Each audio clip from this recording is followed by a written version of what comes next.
आज की तरावी की नमाज में इमाम साहब ने अल्हम्दुलिल्लाह सूरतुल इसरा, जिसका दूसरा नाम सूरह बनी इसराइल है और तीसरा नाम सूरतुस सुब्हान है, इस सूरत की तिलावत मुकम्मल फरमाई और उसके बाद वाली अजीम सूरत सूरतुल कहफ की अक्सर आयात पढ़ने और सुनाने की सआदत हासिल की और हम सब ने बहुत ही मज़े के साथ और इत्मीनान के साथ और कुरान की लज्जत के साथ हमने आपके पीछे नमाज पढ़ी। अल्लाह आपको जज़ाए खैर अता फरमाए। ये सूरतुल इसरा जो है मक्की सूरत है बिल इत्तिफाक। इस सूरत का नाम सूरह बनी इसराइल है दूसरे नंबर पर। क्यों? इसलिए कि इस सूरत के अंदर अल्लाह ने बनी इसराइल का तज़किरा किया है, उनकी गुमराही का और उनके फसाद का। रुए ज़मीन में जब उन्होंने 2 मरतबा फसाद किया, बिगाड़ किया, तो अल्लाह ताला ने जालिम बादशाहों को मुसल्लत कर दिया। इस एतबार से इसका नाम सूरह बनी इसराइल है और इसका नाम सूरह सुब्हान भी है, क्योंकि इस सूरत का आगाज सुब्हानल्लज़ी से होता है। ये सूरत मक्की है, लेकिन नाजिल कैसे, क्या इसके नुज़ूल का वक्त क्या है? तो सही बात यह है कि ये मक्की दौर के लास्ट स्टेज में नाजिल हुई थी। मेराज के वाक़े का तज़किरा, क्योंकि मेराज जो है मक्की जिंदगी के लास्ट स्टेज में हुई। इब्ने अब्बास के कौल के मुताबिक पूरी सूरत मक्की है, लेकिन अब्दुल्लाह बिन ज़ुबैर कहते हैं कि पूरी सूरत मक्की है सिवाय 3 आयात के, जिनमें से इन्ना रब्बका अहाता बिन्नास व इन कादू लयस्तफ़िज़ूनका मिनल अर्ज़ व क़ुल रब्बी अदख़िलनी मुदख़ला सिद्क़। इन 3 आयात के अलावा बकिया अक्सर आयात हिजरत से पहले नाजिल हुई। इस सिलसिले में बताना यह है कि इस सूरत के अंदर हजरत अब्दुल्लाह बिन मसूद रज़ियल्लाहु अन्हु ने एक खास बात बताई है कि सूरह बनी इसराइल वल कहफ सूरत मरियम मिनल उताक़िल अव्वल, यानी ये 3 सूरतें वो सूरतें हैं जो कदीम सूरतों में से हैं, यानी शुरू में जो नाजिल हुई थी उन, यानी हिजरत से पहले नाजिल होने वाली सूरतें हैं। वहुन्ना मिन तिलादी, मेरे कदीम माल से है, यानी माल का मतलब ये हुआ कि जिस इंसान के पास माल का खजाना होता है, मेरे पास इल्म का खजाना जो इन सूरतों से हासिल हुआ, दीन का खजाना हासिल हुआ, इल्म हिकमत का खजाना हासिल हुआ। अल्लाहु अकबर। और इस सूरत की खुसूसियत ये भी है कि नबी सल्लल्लाहु अलैहि वसल्लम सोने से पहले चंद सूरतों को पढ़ा करते थे। कभी तो अलिफ लाम मीम सजदा सूरह मुल्क भी पढ़ते थे और कभी सूरह बनी इसराइल और सूरतुज़ ज़ुमर की भी तिलावत करते थे। इस सूरत का इब्तिदाई हिस्सा जो है मेराज के वाक़े से है और इस सूरत के दरमियान और पिछली सूरत सूरतुन नहल के दरमियान एक गहरी मुनासबत है, रब्त है, लिंक है, क्योंकि सूरह नहल में अल्लाह ताला ने अपनी मुख्तलिफ नेमतों का तज़किरा किया है, बहुत सारी नेमतें, इसलिए उसका नाम सूरतुन निअम, जिसमें शहद की नेमत भी है, जानवर की नेमत भी है, मकान की नेमत भी है, पहाड़ और दरिया और समुंदर और मछली और न मालूम क्या क्या नेमतें हैं। लेकिन अल्लाह ने कहा यारिफून निअमतल्लाह सुम्मा युनकिरूनहा, ये मुशरिक लोग अल्लाह की नेमतों को जानते हुए इनकार करते हैं। अल्लाह ने सूरह नहल का खात्मा की इब्राहीम अलैहिस्सलाम की जिंदगी पर कि इब्राहीम अल्लाह के इताअत गुजार थे, फरमाबरदार थे, अल्लाह के शुक्रगुजार थे, इसलिए अल्लाह ने उनका नाम रोशन किया। और जो शुक्रगुजारी में अल्लाह की परहेजगारी इख्तियार करेंगे और शुक्रगुजारी में अल्लाह की शरीयत पर अमल करेंगे, अल्लाह उनके साथ है। इन्नल्लाह मअल्लज़ीना तक़व वल्लज़ीना हुम मुहसिनून, अल्लाह मुत्तक़ियों के साथ है और अल्लाह मुहसिनीन के साथ, यानी जो अल्लाह की इबादत में मुखलिस हो, जो बंदों के साथ एहसान करता हो। और फिर सूरह बनी इसराइल एक उम्दा मिसाल है कि जिस तरह अल्लाह ने नबी सल्लल्लाहु अलैहि वसल्लम की मदद फरमाई और नुसरत फरमाई कि दुनिया के सारे रिश्ते जब कट गए और सारी मुखालफतें जब शुरू हो गई तो अल्लाह रब्बुल आलमीन ने खास इनाम फरमाया। क्या मतलब हुआ? जब आपके चचा अबू तालिब का इंतकाल हो गया तो आपको थोड़ी तकलीफ भी बड़ी तकलीफ मालूम होती थी, कुफ्र के बावजूद आपके हाथ को मजबूत करते थे और समाज और मुआशरे में उनका गहरा असर था और लोगों के ऊपर रोब दबदमा था, कोई आप पर हाथ नहीं उठा सकता था। लेकिन जब अबू तालिब का इंतकाल हो गया तो आप छोटी तकलीफ को भी बड़ी तकलीफ महसूस करते थे। और आपकी शरीक हयात हजरत खदीजतुल कुबरा का भी इंतकाल हुआ, जिनको अल्लाह रब्बुल आलमीन का सलाम आया। सारे रिश्ते कट गए तो अल्लाह रब्बुल आलमीन ने नबी सल्लल्लाहु अलैहि वसल्लम को नुसरत और ताईद फरमाई और अल्लाह ताला ने मेराज का वाकया रूनमा फरमाया। इसमें इशारा यह है कि इंसान अगर अल्लाह के लिए जिए और अल्लाह के लिए मरे और अल्लाह के लिए मुखलिस हो जाए तो दुनिया के सारे वसाइल खत्म होने के बाद भी अल्लाह रब्बुल आलमीन गैब से उसकी मदद करेगा और अल्लाह ताला गैब से उसके दरवाजे खोल देगा। इसलिए सूरह बनी इसराइल में इसी का अल्लाह ने तज़किरा किया, सुब्हानल्लज़ी असरा बिअब्दी, पाक है वो जात जो अपने बंदे को ले गया एक रात मस्जिद हराम से मस्जिद अक्सा, ताकि हम उसको अपनी बाद निशानियां दिखलाएं। अल्लाह अकबर। तो खुलासा ये हुआ कि अल्लाह ने कहा सुबहान, पाक है वो जात। सुबहान का माना क्या हुआ? सब्बह युसब्बिह, सुबहान मस्तर है, यानी मैं अल्लाह की पाकी बयान करता हूं। अल्लाह रैब से पाक है, जात के एतबार से भी एक, सिफात के एतबार से भी दो, अफआल के एतबार से भी अल्लाह रैब से पाक है। अल्लाह के सारे फैसले खैर पर हैं और इन अल्लाह रब्बुल आलमीन इस बात से भी पाक है कि उसको इंसानों के मुशाबिह करार दिया जाए। इंसान का चलना फिरना असबाब के तहत है, अल्लाह किसी सबब का मोहताज नहीं है।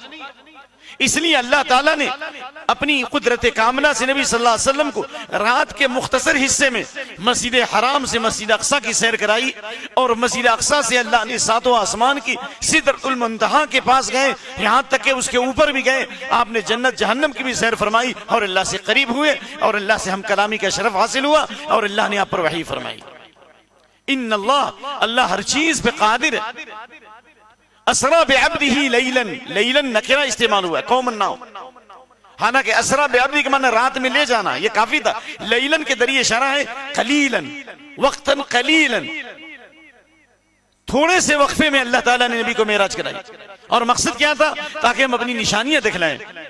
इससे मालूम मेराज का मकसद अल्लाह का दीदार नहीं था, क्योंकि अगर अल्लाह का दीदार होता सर की आंख से तो अल्लाह ताला ये नहीं कहता कि हम अपनी निशानियां दिखलाएं, क्योंकि अल्लाह का दीदार ये निशानी नहीं है। अल्लाह का दीदार, अल्लाह ताला तो खालिक है और अल्लाह के अलावा तमाम चीजें मखलूक, निशानियां तो मखलूक है, अल्लाह ने उनको पैदा किया है।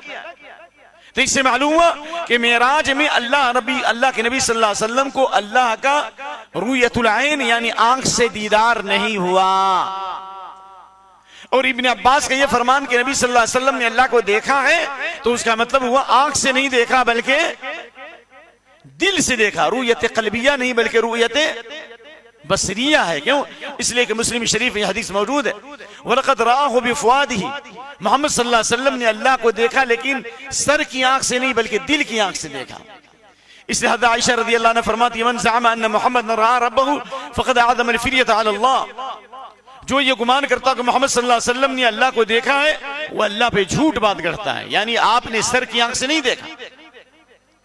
इसलिए मेराज के जरिए अल्लाह ताला ने लक़द रअा मिन आयाति रब्बिहिल कुबरा। बड़ी आवाज बंद करो भाई, वो डिस्टर्ब हो रहा है ना। ये क्या कर रहे हैं आप लोग? क्या मसला है? आवाज ज्यादा है क्या? अल्लाह ताला ने बैतुल्लाह से लेकर खाने काबा से लेकर मस्जिद अक्सा तक की सैर का तज़किरा सूरह इसरा में किया और मस्जिद अक्सा से लेकर सातों आसमान की सैर का तज़किरा सूरह नज्म की इब्तिदाई 18 आयत में किया। और इस सिलसिले में मुतवातिर हदीस मौजूद हैं। अल्लाह रब्बुल आलमीन ने मेराज के वाक़ये के बाद बनी इसराइल का तज़किरा किया। वक़ज़यना इला बनी इसराइल, यानी जिस तरह अल्लाह ताला ने नबी सल्लल्लाहु अलैहि वसल्लम को किताब दी, वातीना मूसल किताब, मूसा को भी किताब दी, लोगों के लिए हिदायत का जरिया बनाया। लेकिन बनी इसराइल ने ना कदरी की ना शुक्री की, जमीन में 2 मरतबा फसाद किया तो अल्लाह ने जालिम और जाबिर हुक्मरानों को मुसल्लत किया।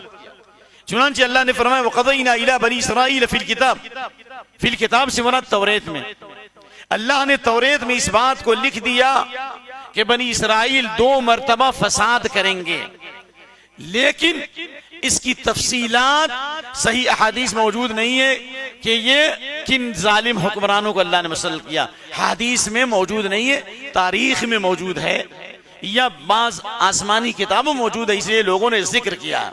लेकिन फसाद की मुख्तलिफ शक्लें थी। फिर वही हाल है भाई, आप लोग मत बात कीजिए अल्लाह के वास्ते, बात करने के लिए मस्जिद से जाइए भाई, पूरा मामला ही खराब हो जाएगा। यह हम दर्स बंद करते हैं अगर आप लोगों को पसंद नहीं तो। एक थोड़ी देर दर्स होता है, इसमें भी आप गुफ्तगू करेंगे तो कैसे होगा, बोलिए ना आप ही लोग। मस्जिद ऐसे भी एहतराम करना चाहिए। हज़रत उमर रज़ियल्लाहु अन्हु के ज़माने में मस्जिद से बाहर एक जगह थी, वहां पे बात करने की इजाजत थी। मस्जिद के एहतराम भी तो कीजिए अल्लाह के वास्ते, ये कोई घर तो नहीं हमारा। तुम्हारे यहाँ अल्लाह ने फरमाया जमीन में फसाद की मुख्तलिफ शक्लें थी। नंबर 1, बछड़े को उन्होंने माबूद बनाया, एक। नंबर 2, मूसा अलैहिस्सलाम पर इल्जाम लगाया। नंबर 3, सूद और रिश्वत में मुब्तला हो गए। नंबर 4, हजरत उज़ैर को अल्लाह का बेटा कहा उन्होंने। नंबर 5, सम्माऊन लिल कज़िब, झूठ बहुत ज्यादा सुनते थे, अक्कानुल से रिश्वत खाया करते थे और खून बहाते थे। अल्लाह ताला ने जिन चीजों को हराम किया उसको हलाल, जिन चीजों को हलाल किया उसको हराम कर दिया। अल्लाह ने कहा कि इस बस्ती में दाखिल होगा, बैतुल मक़दिस में तुम गालिब रहोगे और सालिम कौम निकल जाएगी। उन्होंने कहा कि तुम जाओ ए मूसा, तेरा रब जाए, हम नहीं जाएंगे। अल्लाह ने इसकी वजह से सरजमीन मुक़द्दस को अल्लाह ने 40 साल तक हराम कर दिया। ये सब फसाद की मुख्तलिफ शक्लें थी। चुनांचे अल्लाह ने कहा फ़इज़ा जाअ वअदु उलाहुमा, जब मैं पहली मरतबा फसाद किया उन्होंने, बअसना अलैकुम इबादन लना उली बासिन शदीद, अल्लाह ने सख्त जंगजू बंदों को मुसल्लत कर दिया। इससे कौन मुराद है? जंगजू बंदों को अल्लाह ने मुसल्लत किया। मौलाना अबुल कलाम आजाद की तहकीक के मुताबिक इससे मुराद बुख्त नसर। कौन है? बुख्त नसर है, जिसने 70,000 यहूदियों को कत्ल किया और 70,000 को कैद करके बाबुल ले गया। अल्लाह ने फरमाया फ़इज़ा जाअ वअदु उलाहुमा बअसना अलैकुम इबादन लना उली बासिन शदीदिन फजासु खिलाल दियार, और वो दुश्मन उनके घरों में दाखिल हो गए और तमाम चीजों को तबाह बर्बाद कर दिया। मस्जिद अक्सा को भी उन्होंने तबाह बर्बाद किया। अल्लाह अकबर। अल्लाह रब्बुल आलमीन ने फरमाया जब उन्होंने तौबा किया तो अल्लाह रब्बुल आलमीन ने उनकी मदद फरमाई। जैसा कि आजाद रहमतुल्लाह अलैह की तहकीक के मुताबिक साइरस का ज़ुहूर हुआ, अल्लाह ने आदिल बादशाह को भेजा और नेक साले नबी बर्पा किए, जिसके जरिए अल्लाह ने उनकी मदद फरमाई माल और औलाद से। लेकिन जब दोबारा उन्होंने फसाद किया तो अल्लाह ने रूमी बादशाह टाइटस को मुसल्लत किया। वलियदखुलुल मस्जिद कमा दखलूह अव्वल मर्रा, जिस तरह पहली मर्तबा मस्जिद अक्सा में दाखिल होकर तहस नहस किया, दोबारा भी उन्होंने तहस नहीं किया और हैकल सुलेमानी को तोड़ डाला, जो आज तक नहीं बना सके। रूमी सल्तनत का बादशाह टाइटस ने जो हैकल सुलेमानी को तोड़ डाला, आज तक नहीं बना सके और क़यामत तक इंशाअल्लाह नहीं बना सकेंगे। और अल्लाह रब्बुल आलमीन ने ऐलान कर दिया वइज़ तअज़्ज़न रब्बुका लयबअसन्ना अलैहिम, क़यामत तक अल्लाह जालिम और जाबिर हुक्मरानों को अल्लाह रब्बुल आलमीन पर मुसल्लत करेगा, जो उन्हें तहस नहस करेंगे, बर्बाद करेंगे। क्यों? इसलिए कि उनका फसाद और उनका बिगाड़ इतना ज्यादा है कि अल्लाह रब्बुल आलमीन ने ऐलान कर दिया कि हम जालिमों को उन पर मुसल्लत करेंगे। दुनिया में जब कभी जहां कहीं भी फसाद होता है उसके पीछे यहूदी लॉबी काम करती है। अल्लाह रब्बुल आलमीन ने फरमाया असा रब्बुकुम अन यरहमकुम अन करीब, तेरा रब तुम पर रहम करेगा अगर तुम अल्लाह के दीन की तरफ पलटोगे। इशारा यह है कि अगर नबी सल्लल्लाहु अलैहि वसल्लम को नबी और रसूल मान लोगे, अल्लाह तुम पर रहम करेगा, अल्लाह तुम पर इनाम और इकराम करेगा, अल्लाह तुम्हारे दर्जात को बुलंद करेगा। वइन उद्तुम उदना, और अगर तुम फिर जुल्म और सरकशी की तरफ लौटे तो अल्लाह ताला फिर अजाब का कोड़ा तुम पर बरसाएगा। इसलिए अल्लाह ने फरमाया वजअलना जहन्नम लिल काफिरीन हसीरा, काफिरों के लिए अल्लाह ने जहन्नम को रख दिया है, ये उनका ठिकाना बना दिया। और फिर उसके बाद आयत नंबर 9 में अल्लाह ने कहा इन्न हाज़ल कुरान यहदी लिल्लती अक़वम, ये कुरान सबसे अच्छे रास्ते की रहनुमाई करता है। क्या मतलब हुआ? इसमें इशारा यही है कि जिस तरह यहूदियों ने तौरेत को बदल डाला और अल्लाह की तालीमात को बसेपुश डाल दिया, अल्लाह ने जालिम हुक्मरानों को मुसल्लत किया। ए उम्मत मुहम्मदिया, तुमको अल्लाह ताला ने ये अजीम किताब दी है, ये नबी सल्लल्लाहु अलैहि वसल्लम की ज़ात बाबरकात के जरिए ये दीन पेश किया है। अगर तुमने भी ना कदरी की, तुम्हारा भी यहूदियों की तरह अंजाम होने वाला है। क्योंकि अल्लाह के नबी की हदीस है, अन अब्दुल्लाह इब्न अमर इब्न आस रज़ियल्लाहु तआला अन्हु अन नबी सल्लल्लाहु अलैहि वसल्लम अन्हु क़ाल लयातियन्ना अला उम्मती कमा अता अला बनी इसराइल, मेरी उम्मत पर वो सारे हालात तारी होंगे जो बनी इसराइल पर तारी हुए। जो सारी बुराइयां बनी इसराइल में यहूद और नसारा में पैदा हुई, वो सारी खराबियां मुसलमानों में भी पैदा होंगी। तो इसलिए जब अजाब उन पर आया तो इस पर भी आएगा। फर्क ये है कि अल्लाह ने उनको जड़ से खत्म कर दिया, लेकिन किसी इलाके में अजाब आएगा, किसी इलाके में अल्लाह ताला अजाब से महफूज रखेगा। ये नबी सल्लल्लाहु अलैहि वसल्लम की दुआ है। अल्लाह ने कहा इन हादल कुरान यहदी, कुरान सबसे बेहतर रास्ते की रहनुमाई करता है। कैसे? अकीदे के बाब में अल्लाह से रिश्ता जोड़ता है, एक इबादत के बारे में इस्लाम मुकम्मल सही तालीमात फराहम करता है कि इबादत कैसे करनी चाहिए, कब करनी चाहिए, इबादत का फायदा क्या है, इबादत किसकी करो और कैसे करो, ये सारी तफसीलात कुरान बताता है। मामलात के बारे में इस्लाम कुरान बेहतरीन रहनुमाई करता है। बैनुल अक़वामी क़वानीन के बारे में कुरान सही रहनुमाई करता है। तलाक के बारे में कुरान सही रहनुमाई करता है। खुला के बारे में कुरान सही रहनुमाई करता है। हर मसले में कुरान सही गाइड करता है और ईमान वालों को बशारत देता है। इसके बाद अल्लाह रब्बुल आलमीन ने आयत नंबर 15 में फरमाया मन इहतदा फइन्नमा यहतदी लिनफ्सी, जो हिदायत को ये इख्तियार करेगा उसका फायदा खुद उसकी जात को होगा। यानी अल्लाह ने इख्तियार दिया, आप चाहे तो हिदायत पर आए, चाहे तो गुमराही पर आए। वमन ज़ल्ल फइन्नमा यज़िल्लु अलैहा, जो गुमराही पे चलता है ये गुमराही खुद उसके लिए हिलाकत का दरिया बनेगी, कोई किसी के बोझ को नहीं उठाएगा। और अल्लाह ने एक अजीम बात फरमाई जो हम आपको थोड़ा रुक कर बताएंगे, वमा कुन्ना मुअज़्ज़िबीन हत्ता नबअथ रसूला, हम किसी कौम को अजाब नहीं देते यहां तक के रसूल न भेजें। जब कभी किसी कौम पर अजाब आया तो रसूलों को भेजने के बाद या रसूलों की दावत जब तक नहीं पहुंचती है उस वक्त तक अल्लाह न दुनिया में अजाब देगा और न आखिरत में अजाब देगा। इसलिए अहले इल्म के राजिह कौल में दुनिया के किसी खित्ते में अगर कुछ लोग रहते हो जहां लोगों तक अल्लाह की आवाज नहीं पहुंची, दीन की आवाज नहीं पहुंची, तो अल्लाह उनको डायरेक्ट जहन्नम में नहीं डालेगा, बल्कि क़यामत के दिन अल्लाह उनका इम्तिहान लेगा। क्या लेगा भाई? इम्तिहान लेगा। इस सिलसिले में हदीस है मुस्नद अहमद, असमद बिन सरीह कहते हैं कि अल्लाह के नबी सल्लल्लाहु अलैहि वसल्लम ने फरमाया क़यामत के दिन 4 किस्म के लोग अल्लाह के बाद हुज्जत पेश करेंगे। कितने किस्म के लोग? रजुलुन असम, वो आदमी जो बहरा है, सुनने की ताकत सल्ब हो चुकी है। और इसी तरीके से रजुलुन असम और रजुलुन अहमक, बेवकूफ आदमी जिसकी अकल पर पर्दा पड़ चुका है। और इसी तरीके से बूढ़ा आदमी जो बिल्कुल ज़ईफ हो चुका, अकल काम नहीं करती है। 3 हो गया। नंबर 4 रजुलुन माता फिल फतरा, नंबर 4 वो आदमी जो मोहम्मद सल्लल्लाहु अलैहि वसल्लम के दरमियान और ईसा अलैहिस्सलाम के दरमियान आया, यानी जिसको नबी सल्लल्लाहु अलैहि वसल्लम में जमाना नहीं मिला।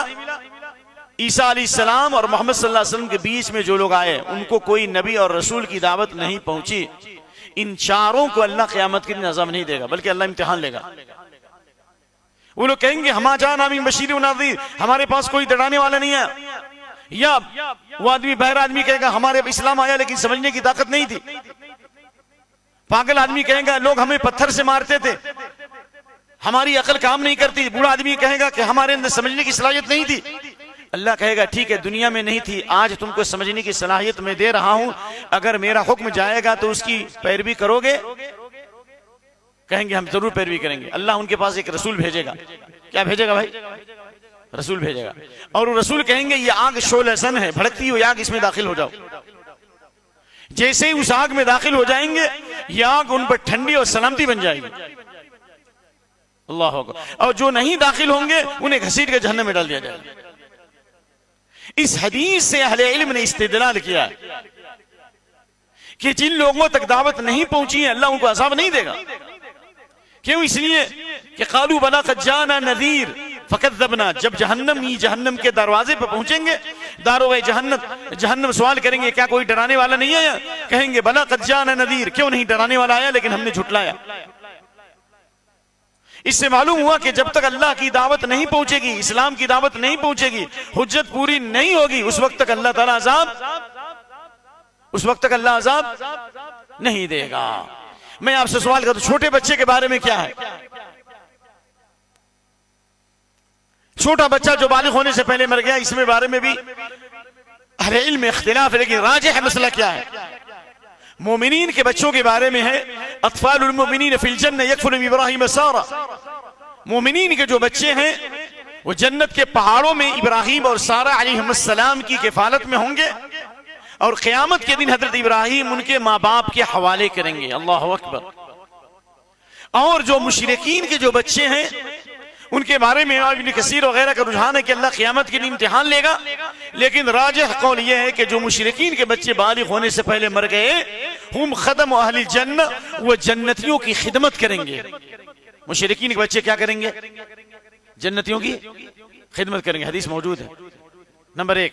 नंबर दो, मोमिनीन के जो बच्चे होंगे वो जन्नत के पहाड़ों में होंगे, इसलिए कि अल्लाह ने कहा वमा कुन्ना मुअद्दिबीन हत्ता नबअथ रसूला, हम किसी कौम को अजाब नहीं देते जब तक कि रसूल न भेज दें। लिहाजा हमारे ऊपर जिम्मेदारी है कि गैर मुस्लिमों तक इस्लाम पेश करें, कुरान पेश करें, नबी की सीरत पेश करें, नबी की जिंदगी पेश करें, दावत पेश करें, ताकि क़यामत के दिन वो ये न कहें कि इन्होंने हमें दीन की दावत नहीं पेश की। क़यामत के हम फंसेंगे। मुमकिन अल्लाह उनके उज़्र को कबूल कर ले कि हमारा उज़्र कबूल नहीं होगा, बहुत अहम बात है। इसी तरीके से अल्लाह ताला ने कहा कि वइज़ा अरदना अन नुहलिक क़रयतन अमरना मुत्रफीहा फफसक़ू फ़ीहा फ़हक़्क़ अलैहिल क़ौल फ़दम्मरनाहा तदमीरा। जब अल्लाह किसी बस्ती को तबाह और बर्बाद करना चाहता है तो उनके खुशहाल लोगों को अल्लाह ताला हुक्म देता है। हुक्म का मतलब शरीयत का हुक्म आता है, इस पर अमल करो। शरीय हुक्म आता है, अंबिया के जरिए या अंबियाई मिशन के जरिए उन तक दीन की दावत पहुंचती है, लेकिन वो नहीं मानते। फफसक़ू फ़ीहा, वो फितना फसाद करते हैं, शिर्क और कुफ्र करते हैं, बंदों पे जुल्म करते हैं। फ़हक़्क़ अलैहिल क़ौल, अल्लाह की बात उन पर साबित हो जाती है, हुज्जत पूरी होती है। फ़दम्मरनाहा तदमीरा, अल्लाह ने उनको तबाह बर्बाद कर दिया। कितनी बस्ती वालों को, कितनी कौमों को अल्लाह ने नूह अलैहिस्सलाम की के बाद तबाह बर्बाद कर दिया, जिन पर अंबिया के अंबियाई तालीमात गई, हुज्जत पूरी हो गई। इसलिए अल्लाह रब्बुल आलमीन ने इसके बाद हमें चंद नसीहतें फरमाई हैं। अगर चाहते हो जन्नत में जाना, एक, दुनिया के अंदर अमन कायम करना, दो, और अल्लाह के अजाब से बचना चाहते हो, चार, और अल्लाह के बंदों को अल्लाह से जोड़ना चाहते हो, जमीन के अंदर शांति लाना चाहते हो, तो अल्लाह रब्बुल आलमीन ने सूरह बनी इसराइल की आयत नंबर 23 से लेकर 37 तक, 23 से लेकर 23 से लेकर 37 तक, इन आयात में अल्लाह ने तकरीबन 10 बातों की नसीहत की है, 10 बातों की वसीयत की है। बनी इसराइल ने उस पर अमल नहीं किया, लेकिन उम्मत मोहम्मदिया ने अमल किया तो अल्लाह ने उनके मकाम को बुलंद कर दिया। इन्नल्लाह यरफ़उ बिहाज़िल किताबि अक़वामा व यज़अउ बिही आख़रीन। अल्लाह इसी किताब के जरिए बहुत सारी कौमों को बुलंदी पे ले जाएगा और बहुत सारी कौमों को अल्लाह ज़लील कर देगा, जिसमें अल्लाह ने शिर्क से रोका है कि दुनिया में जब तक तौहीद की दावत नहीं होगी, शिर्क से नहीं रोकेंगे, दुनिया में अमन कायम नहीं हो सकता। इब्राहीम अलैहिस्सलाम ने कहा वइज़ क़ाल इब्राहीम रब्बि जअल हाज़ल बलद आमिना वजनुबनी वबनी अन नअबुदल असनाम, अल्लाह इस शहर को अमन का शहर बना दे। लेकिन अमन का शहर कब बनेगा? मुझको मेरी औलाद को बुत परस्ती से रोक। जब तक बुत परस्ती खत्म नहीं होगी, दुनिया में अमल कायम नहीं हो सकता। अल्लाह ने तौहीद की दावत दी। नंबर 2, अल्लाह ने अपने बाद माँ बाप की इताअत का हुक्म दिया है, फर्माबरदारी का। और कैसे? डायरेक्ट। एक होता है आप किसी से माँ बाप की खिदमत करें। हमारी बदनसीबी है कि हम अपनी माँ की खिदमत से महरूम हैं, और आज भी मालूम है माँ की तबीयत बहुत ज्यादा खराब है। अल्लाह ताला शिफाए कामिला अजर नसीब फरमाए। अल्लाह ने कहा बिल वालिदैन इहसाना, वालिदैन के साथ अच्छा सलूक और बराह रास्त करो, डायरेक्ट करो, खुद से करो खिदमत। बा का सेला है, प्रीपोजिशन बा है, जबकि एहसान के लिए एला का लफ्ज आता है। अहसिन एला, फला के साथ एहसान करो। ये बिल वालिदैन, डायरेक्ट खिदमत करो, ये बहुत बड़ी फजीलत। रिज़ा रब फी रिज़ल वालिदैन, अल्लाह की खुशनुदी माँ बाप की खुशनुदी में है। वह सख़तुर रब फी सख़तिल वालिदैन, और अल्लाह की नाराजगी माँ बाप की नाराजगी में है। अगर माँ बाप जिंदा हो तो क्या करें? अगर किसी मुश्किल में हो, परेशानी में हो, तो उनकी परेशानी को दूर करो, नंबर 1। नंबर 2, नानो नफ़क़ा की जिम्मेदारी लो। कुल मा अनफ़क़्तुम मिन खैरिन फलिल वालिदैन, नानो नफ़क़ा दो। माँ बाप को ज़कात देना जायज़ नहीं है, औलाद को ज़कात देना जायज़ नहीं है। जो तुम अपने लिए पसंद करते हो, माँ बाप के लिए पसंद करो। और वक़ुल लहुमा क़ौलन करीमा, प्यारी बात बोलो, मीठी बात बोलो, झिड़को नहीं, डांटो नहीं। और बुढ़ापे की वजह से अगर उनका मिजाज खराब हो, उफ तक मना कहो। अल्लाहु अकबर। सलफ़े सालेहीन छत पे नहीं जाते थे अगर माँ बाप नीचे होते थे। लेकिन ये जो मशहूर है, जो मैंने इससे पहले भी बोला था कि जब तक कि माँ दूध नहीं बख्शेगी उस वक्त तक उसकी मग़फ़िरत नहीं होगी, ये ऐसी बात है जिसके बारे में अल्लाह ने कोई दलील नाजिल नहीं की। दूध बख्शना तो अल्लाह का काम है। हाँ, माँ बाप को अगर सिताया तो माफी मांगो, लेकिन इसका ये भी मतलब नहीं कि माँ बाप की हर बात मानी जाए। नहीं, ला ताअत लिमख़लूक़िन फ़ी मासियतिल ख़ालिक़। अगर माँ बाप शिर्क के ऊपर आमादा करे, कुफ्र पर आमादा करे, हराम लुक़मे पर आमादा करे, नमाज से रोके, कटनम लेने पर आमादा करे, लेन देन पर आमादा करे, बीवी बच्चों का खर्चा बंद कर दो, बीवी को तलाक दे दो, ऐसा भी होता है ना, माँ बाप बीवी को तलाक दे दो, वहां माँ बाप की बात नहीं मानी। हाँ, अगर उज़्र मकबूल है तो आप अहले इल्म से पूछिए कि मेरे बाप कह रहे हैं बीवी को तलाक देने के लिए, मेरी बीवी की क्या सिफात है। वो चाहेंगे आपकी बीवी बच्चों को बना करके मालूम करेंगे। अगर वाकई उनका जुर्म इतना बड़ा है कि तलाक दिया जाए तो ठीक है, लेकिन अगर उनका जुर्म इतना बड़ा नहीं है तो आपके लिए तलाक देना भी जायज नहीं है। तो माँ बाप की इताअत की जाएगी भलाई की चीजों के अंदर, शिर्क के ऊपर, गुनाह के ऊपर उनकी इताअत नहीं की जाएगी। और अल्लाह ताला ने उसके बाद क़राबतदारों, मिस्कीनों और यतीमों के साथ हुस्न सलूक का हुक्म दिया, फजूल खर्ची से रोका है। फजूल खर्ची का मतलब हुआ, फजूल खर्ची के लिए दो अरबी में लफ्ज़ आता है, एक इसराफ, एक तबदीर। इसराफ का कहते हैं खाने पीने में या जायज़ कामों में सबसे ज्यादा गुलू करना। आपका पेट भरता है 3 रोटी से, आप 10 रोटी खाएंगे, आप 1 डिश 2 डिश काफी है, 50 डिश खाएंगे। इसराफ है, गुनाह तो नहीं कैसे, लेकिन गुनाह के करीब ले जाएगा आप। लेकिन तबदीर का माना आता है फजूल खर्ची करने वाले शैतान के भाई, हराम कामों में पैसा खर्च करना। जिस तरीके से बाज लोगों ने मस्जिद में निकाह किया और फंक्शन हॉल में डांस हो रहा है, नऊज़ु बिल्लाहि मिन ज़ालिक, ऐसे भी वाक़यात गुजरे हैं। मस्जिद में निकाह किया और बंद कमरों के अंदर उनसे जहेज ले रहे हैं, मस्जिद में निकाह किया, जोड़े की रस्म ले रहे हैं, रकम ले रहे हैं। ये सब क्या है? तबदीर है, ये शैतान के भाई है।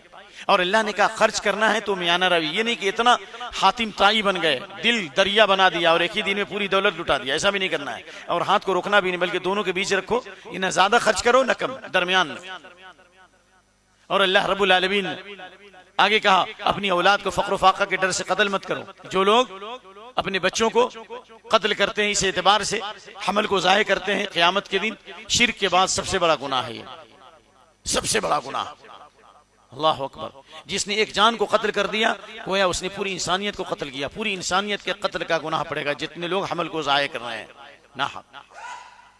अगर बीवी कमजोर है, ज़ईफ है, तो तंजीम नस्ल के बजाय आप एहतियाती तदाबीर इख्तियार कीजिए, जो सहाबा से साबित है, जिसके जिक्र का ये मौका नहीं है। दवाओं का इस्तेमाल कीजिए या कुछ ऐसी चीजें कि हमल न ठहरे, जैसे सहाबा हासिल करते थे। या अगर बीवी बीमार है और हमल ठहर चुका है, अगर बच्चा होगा तो सेहत बहुत ज्यादा मुतासिर होगी और बीमारी बढ़ जाएगी, जान का खतरा भी है, तो रूह पड़ने से पहले तक 3-4 महीने से पहले उज़्र की बुनियाद पर हमल को ज़ाये करने की इजाजत है। ये बाज दकातिरा या बाज बड़े किबार उलमा की तरफ से एक फतवा आया कि कोई भी औरत जो पढ़ रही है, लेडी पढ़ रही है या स्कूल में काम कर रही है, बार बार बच्चे पैदा हो रहे हैं, तो 2 महीना 3 महीना का हमल ज़ाये कर सकते हैं। ये फतवा काबिल कबूल नहीं है, इसलिए कि उन मशाइख के जिनका फतवा आया उनके सामने हम, उनके इल्म के सामने हम जीरो भी नहीं है, कुछ भी नहीं है। लेकिन उनकी बात इसलिए नहीं तस्लीम करते कि उनसे भी बड़े उलमा का फतवा है, और सबसे बढ़कर अल्लाह ताला की किताब हमें दावत दे रही है, नबी की सुन्नत बता रही है कि हमल को ज़ाये करना ये बहुत बड़ा गुनाह है। लिहाजा बगैर उज़्र के ज़ाये नहीं करें। लेकिन 4 महीने के बाद इमाम इब्न उथैमीन फरमाते हैं किसी हाल में हमल ज़ाये करना जायज़ नहीं है, इल्ला यह कि बाद उलमा कहते हैं बिल्कुल यकीनी तौर पर उसकी जान को खतरा है कि बीवी मर जाएगी, औरत मर ही जाएगी अगर नहीं किया गया, ऐसे हालात में शायद इजाजत मिल जाए। लेकिन बहरहाल 4 महीने के बाद इजाजत नहीं है, इसलिए अपनी औलाद को फक्र फाका के डर से कत्ल मत करो। हम तुम्हें भी रोजी देते हैं और उसे भी रोजी देते हैं, जबकि पहले जमाने में जब इतने बच्चे नहीं थे और जमीनों के अंदर इतनी पैदावार नहीं थी, लेकिन अल्लाह रब्बुल आलमीन ने रोजी दे रहा था। लेकिन जब आबादी हद से ज्यादा बढ़ गई, 1000 गुना आबादी बढ़ गई, भाई 1000 गुना मैं बोल रहा हूं, तो अल्लाह ने उसी जमीन में जिसमें 5 थैले होते थे 100 थैले होने लगे। ये किसने इंतजाम किया? जमीन को अल्लाह फैला रहा है कि नहीं फैला रहा? मुंह से जमीन को अल्लाह फैला रहा है, उसकी आबादी को अल्लाह बढ़ा रहा है। अल्लाह तुम्हें भी रोजी दे रहा, उन्हें भी रोजी दे रहा। बल्कि औलाद होने की वजह से कभी कभी इंसान की रोजी में भी इजाफा हो जाता है। माँ बाप बहुत गरीब थे, औलाद हो गया तो खुशहाल हो गया, बिल्डिंग मकानात सब बनने लगा। औलाद की बरकत हुई कि नहीं दुनिया में? अब्दुल्ला बिन उमर ने कहा कि हम शादी नहीं करेंगे, तो हजरत हफ्सा ने कहा, उनकी बहन ने, नबी सल्लल्लाहु अलैहि वसल्लम की अज़वाज मुतहरात में है जिनके बारे में जिब्रील ने कहा सव्वामतुन क़व्वामा, अल्लाह ने कहा है हफ्सा जो है बहुत ज्यादा इबादत गुजार हैं और बहुत ज्यादा रोजा रखने वाली हैं, आप उनको रुजू कर लीजिए। आपने उनको तलाक दी कर फिर रुजू किया। तो हजरत हफ्सा ने कहा शादी करो, क्योंकि अगर औलाद पैदा होगी तो तुम्हारे लिए दुआ करेगी। तो इससे मालूम हुआ कि औलाद दुआ भी करेगी और औलाद फलदार दरख्त भी है और औलाद रोजी का सबब भी है और औलाद की कमाई माँ बाप की कमाई भी है और इंसान के मरने के बाद औलाद की हर नेकी माँ बाप की नेकी है। तो फायदा है कि नहीं है? और जितनी औलाद होगी उसी कसरत पर क़यामत की नबी सल्लल्लाहु अलैहि वसल्लम दूसरी उम्मतों पर क्या करेंगे? फख्र करेंगे। जिसकी औलाद जितनी ज्यादा होगी उतनी ही अल्लाह उसके रुतबे को और उसके दर्जात को बुलंद करेगा। ममलकत अरबिया सऊदिया में मलिक अब्दुल अजीज को तकरीबन जो 100 लड़के हुए, शादियां की। अगर नहीं करते तो ये ममलका का निजाम अल्लाह रब्बुल आलमीन जाहिरी तौर पर कैसे चलाता? अल्लाह ने उनको सबब बनाया कि नहीं बना? तो खुलासा ये है कि अल्लाह के नबी की हदीस तज़व्वजुल वदूदुल वलूद, बहुत ज्यादा मोहब्बत करने वाली और बहुत ज्यादा जनने वाली औरतों से शादी करो, क्योंकि फ़इन्नी मुबाहिम बिकुमुल उम्म यौमल क़ियामा, क़यामत के दिन उम्मत की कसरत तादाद में फख्र करूंगा। अल्लाह अकबर। इसी तरह अल्लाह ने कहा ज़िना के करीब मत जाओ, निकाह को आसान करो कि ज़िना मुश्किल हो जाए, क्योंकि ज़िना बहुत बुरा रास्ता है। और जिस कौम के अंदर मा मिन कौमिन यज़हरु, जिस कौम के अंदर ज़िनाकारी आम होगी, अल्लाह के नबी सल्लल्लाहु अलैहि वसल्लम की हदीस है, अल्लाह अकबर, इज़ा ज़हर रिबा वस्तिना फी क़रयतिन फ़क़द अहल्लू बिअनफुसिहिम अज़ाब अल्लाह, जिस बस्ती में जिस शहर में ज़िनाकारी और फ़िहाशी आम होगी उन्होंने अपने ऊपर अल्लाह के अज़ाब को उतार लिया। मुशरिक की दुआ कबूल हो सकती है लेकिन ज़िनाकार की दुआ कबूल नहीं होगी। मैं हदीस भी पेश करने वाला हूं। हालांकि शिर्क का गुनाह बहुत बड़ा है, ज़िना से बड़ा गुनाह है, लेकिन क़यामत के दिन अल्लाह ताला उसे पकड़ेगा। दुनिया में अल्लाह उसको छोड़ सकता है। कि दलील कुरान की आयत है, फ़इज़ा रकिबू फ़िल फ़ुल्कि दअवुल्लाह मुख़लिसीना बोलो लहुद्दीन, जब किश्तियों में सवार होते तो उनका जहाज डूबने लगता। आज हाफिज़ साहब पढ़े हैं, वइज़ा मस्सकुमुद्दुर्रु फ़िल बहरि ज़ल्ल मन तदऊना इल्ला इय्याह फ़लम्मा नज्जाकुम मिनल बर्र, किश्तियों में सवार होते और जहाज डूबने लगता तो अल्लाह से दुआ करते और अल्लाह उनको निजात दे देता। उनकी दुआ कबूल होती कि नहीं होती? लेकिन ज़िनाकार के बारे में क्या हदीस है? सही हदीस है सहीह जामे की, इज़ा जा निस्फुल लैल, आधी रात जब होती है, जब अल्लाह की रहमतें नाजिल होती हैं, रात के आखिरी हिस्से में अल्लाह समाई दुनिया पे नाजिल होता है, नादा मुनादिन, एक पुकारने वाला पुकारता है, हल मिन दाइन फयुस्तजाब लह, है दुआ करने वाला कि उसकी दुआ कबूल की जाए। अल्लाह अकबर। हल मिन साइलिन फयुअता, है कोई मांगने वाला कि अल्लाह उसको अता फरमाए। अल्लाह अकबर। हल मिन मकरूबिन फयुफर्रज अन, है कोई मुसीबत में मुबतला कि अल्लाह उसकी मुसीबत को दूर कर दे। गोया दुआ भी कबूल होगी, अल्लाह देगा भी और अल्लाह मुसीबत को दूर भी करेगा, बीमारों को शिफा भी देगा। लेकिन दो आदमी की दुआ कबूल नहीं होगी, इल्ला ज़ानियतन तस्आ बिफर्जिहा उश्शारा। लेकिन प्रोफेशनल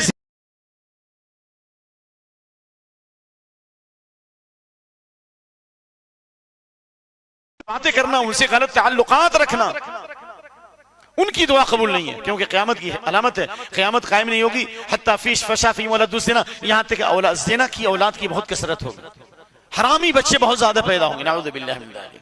फिर अल्लाह का अज़ाब आएगा, बुराइयां पैदा होंगी, अज़ाब नाज़िल होगा। और दूसरे नंबर पर इसकी दुआ कबूल नहीं है दाउशारन, नाजायज टैक्स लेने वाला। टैक्स का मतलब क्या हुआ? आप इस मोहल्ले में घर नहीं बना सकते जब तक कि हमारे पास हम परमिशन लो, सरकारी परमिशन नहीं मैं कह रहा हूँ, रंगदारी टैक्स मतलब नाजायज तरीके से पैसे लेना। हम इस मोहल्ले के दादा हैं, अरे तू दादा है, तेरे ऊपर भी तो दादा है, तू क्या है? हमारी इजाजत के बगैर तुम कैसे यहाँ घर खरीद लिए? मेरी इजाजत के बगैर तुमने जमीन कैसे ले ली? या नहीं तो हफ्ता वसूल करने वाले अल्लाह ताला इनकी दुआ कबूल नहीं करता। इतने बड़े जालिम हैं, इतने बड़े मुफसिद हैं। अल्लाह अकबर। तो ये ज़िना का रास्ता बहुत बदतरीन रास्ता है और खास तौर पर क़यामत की अलामत यह कि ज़िनाकारी की कसरत होगी, अल्लाह का खौफ निकल जाएगा। और इसी वजह से सूरज और चांद ग्रहण होगा, गुनाहों की वजह से, क्योंकि अल्लाह के नबी ने सूरज ग्रहण होने पर आपने ज़िनाकारी की हदीस बताई है। जिस तरह सूरज ग्रहण होने से रोशनी छिन जाती है, ज़िनाकारी से अल्लाह दिल की रोशनी, ईमान की रोशनी से अल्लाह महरूम कर देता है, दिल सियाह हो जाता है। अल्लाह अकबर। तो बहरहाल अल्लाह ने ज़िनाकारी से रोका, फजूल खर्ची से रोका, नाप तौल में कमी से रोका, वादा खिलाफी से रोका। इला आखिरी पढ़ लीजिए आप आयत नंबर 23 से लेकर 37 तक। उसके बाद अल्लाह ताला ने एक बहुत अजीम बात बताई है। दुनिया में फसाद क्यों होता है? एक मियां बीवी में इख्तिलाफ क्यों होता है? दो बाप बेटे में झगड़ा क्यों होता है? माँ बेटी में टेंशन क्यों होता है? जमात जमीयत में इख्तिलाफात क्यों होते हैं? सिर्फ एक वजह है, और वह है ज़बान का गलत इस्तेमाल। सुभान अल्लाह। अल्लाह ने फरमाया वकुल इबादी यकुल लती हसन, जिस तरह अल्लाह ने यहूदियों से एग्रीमेंट लिया था वकुलु लिन्नास हुस्ना, लोगों से भली बात कहो, तो वो सख्त बात कहने लगे। तो अल्लाह ने इस उम्मत को कहा भली बात नहीं, सबसे अच्छी बात कहो। क्या करो? सबसे अच्छी बात कहो। एक आलिम कहते हैं कि मैंने जब भी किसी से अच्छी बात कही, उसका नतीजा आया और मैंने देखा मेरी बातों को लोग गौर से सुनते हैं, नरमी होती है उससे वो चीज़ संवरती है, और सख्ती होती है उससे वो चीज़ क्या हो जाती है? खराब हो जाती है। लेकिन जब भी मैंने कोई नरम बात कही, मेरे दिल ने मलामत की कि इससे भी अच्छी बात होनी चाहिए थी, इससे भी अच्छी बात होनी चाहिए। तो इसलिए अगर क़ुलू क़ौलन सदीदा, सही और दुरुस्त बात कहेंगे तो युस्लिह लकुम अमालकुम, अल्लाह तुम्हारे अमाल की क्या करेगा? इस्लाह कर देगा। शैतान जो है ज़बान के गलत इस्तेमाल की वजह से इख्तिलाफ डालता है, मियाँ बीवी के दरमियान, घरों में इख्तिलाफ डालता है, जमात में इख्तिलाफ डालता है। लिहाजा अल्लाह के नबी ने दुआ फरमाई है, और वो दुआ अल्लाह के नबी तहियात दरूद के बाद पढ़ते थे। काश कि हम भी पढ़ेंगे, अक्सर पढ़ा कर, कि जब लोगों को देखो कि सोने और चांदी को लोग जमा कर रहे हो, दीनार और दिरहम को जमा कर रहे हो, तो तुम खैर के कलिमात को जमा करो। और उसमें आपने पूरी दुआ पढ़ी, अल्लाह मिन्नी सल्लत सबात फिल अम्र वसलुकल अज़ीम तआला रुश्द वसलुक मुजिबात रहमतिक व अज़ाइम मग़फ़िरतिक। उसके बाद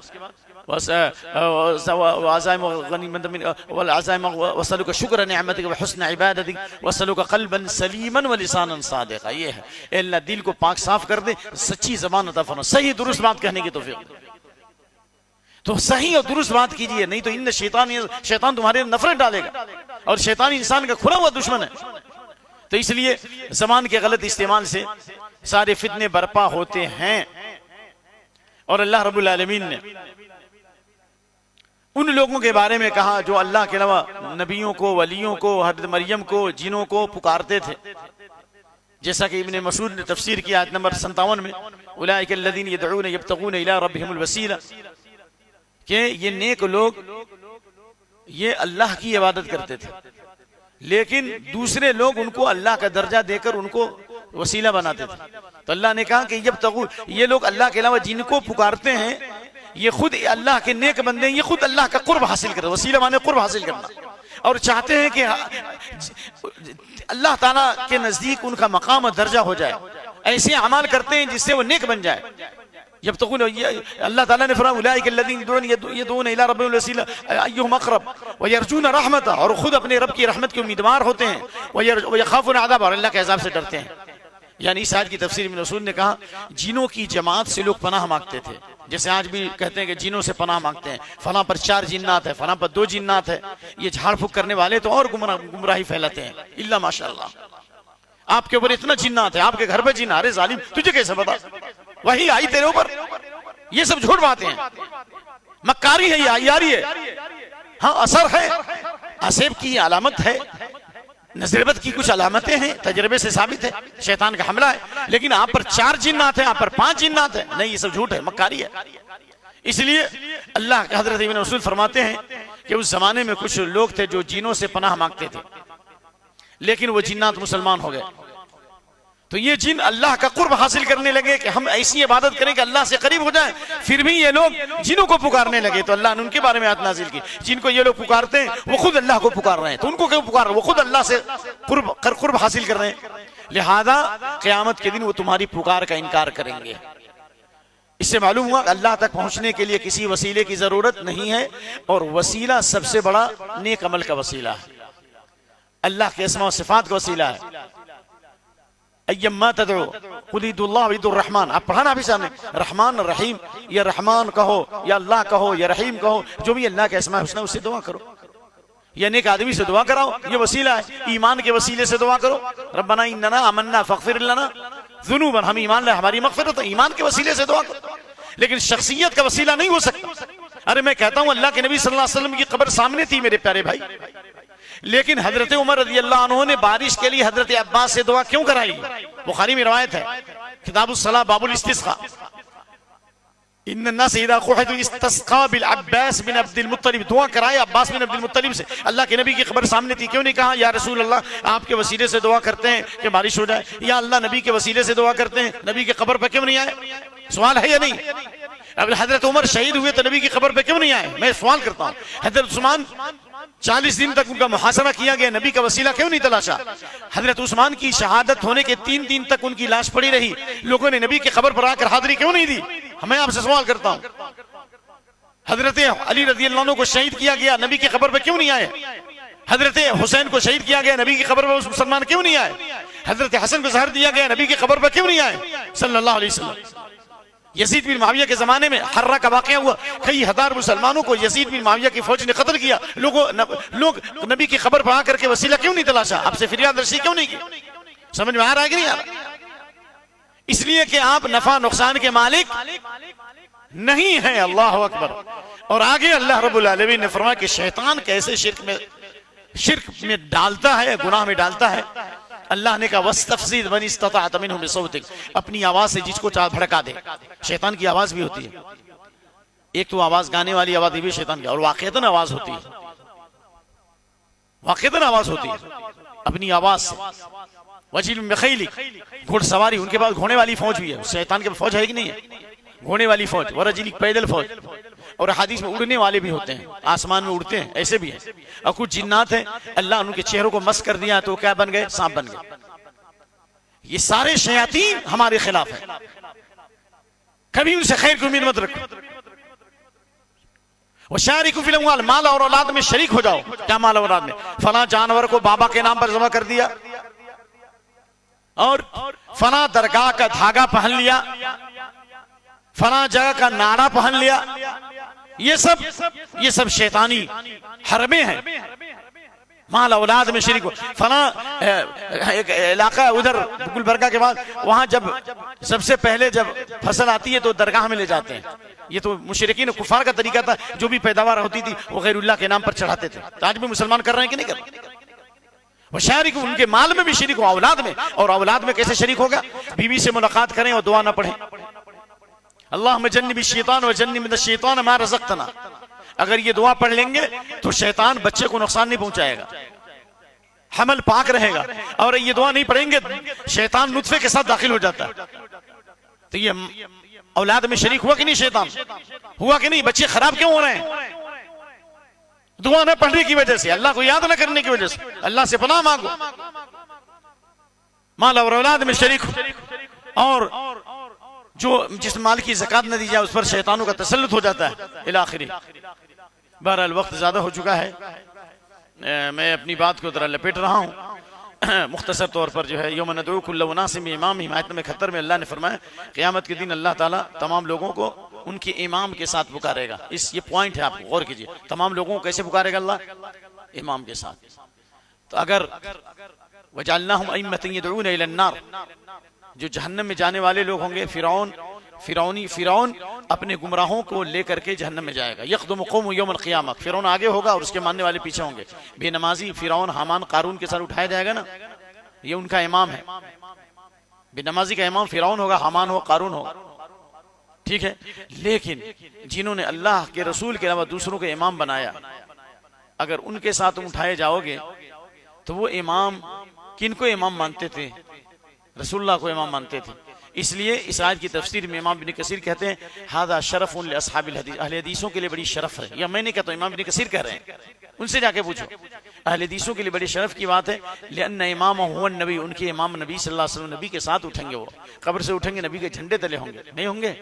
मामिन नबीन यौमइदिन आदम फमन सिवा इल्ला तहत लिबाई। हजरत आदम अलैहिस्सलाम से लेकर ईसा अलैहिस्सलाम तक जितने नबी होंगे मेरे झंडे तले होंगे। अकून आना उम्मती अला तल्लिन, मैं और मेरे मानने वाले जो मेरे उम्मती होंगे एक बुलंद टीले पर होंगे। नबी को इमाम मानोगे तब ना।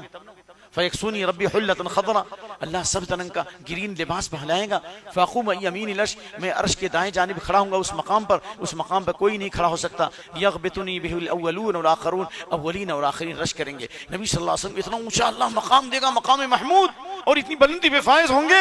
अगर हमने नबी को इमाम माना है और आपकी पैरवी की, हम आपके पीछे रहेंगे, आपके झंडे तले रहेंगे। ये पसंद है या नहीं?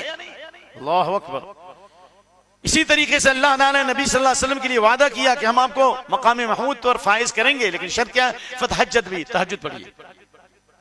तो तहज्जुद के जरिए अल्लाह का कुर्ब हासिल होता है। अल्लाह गुनाहों को दूर करता है, गुनाहों से हिफाजत करता है, बीमारी से शिफा अता फरमाता है। सालिहीन की जमात में अल्लाह शामिल फरमाएगा।